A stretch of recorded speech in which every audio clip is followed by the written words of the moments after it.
Have you ever looked at an old family photo and wondered about the stories behind those faces? I used to just see them as black and white figures from a long-lost past. But one day, my grandma sat me down with a dusty, leather-bound album. She pointed to a faded picture of a young man with a determined look in his eye.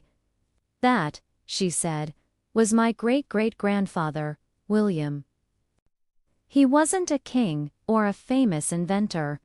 He was a farmer who faced a terrible drought. His neighbors gave up and moved away, but William stayed.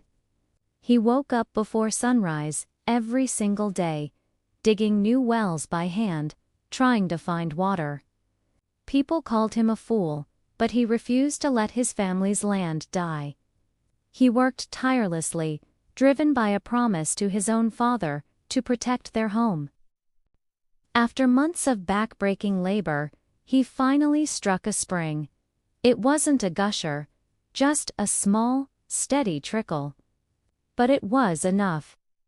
That tiny spring saved his farm, his family, and eventually, it allowed our entire community to survive.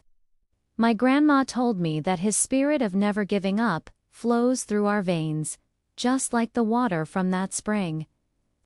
Hearing that story changed everything for me. These weren't just old photos anymore. They were legacies. They were reminders of the strength, resilience, and love that brought me here today. Every decision they made, every hardship they endured, was a stepping stone for my own life.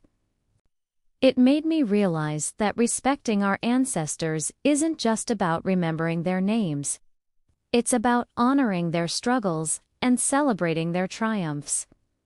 It's about living our lives in a way that makes them proud, carrying their legacy of courage into the future. So next time you see an old family photo, take a closer look. Ask questions. Uncover their stories. You might just discover that the best parts of you have been there all along, waiting to be remembered. Thank you so much for watching. If this story resonated with you, please hit that like button and subscribe for more content. See you in the next one.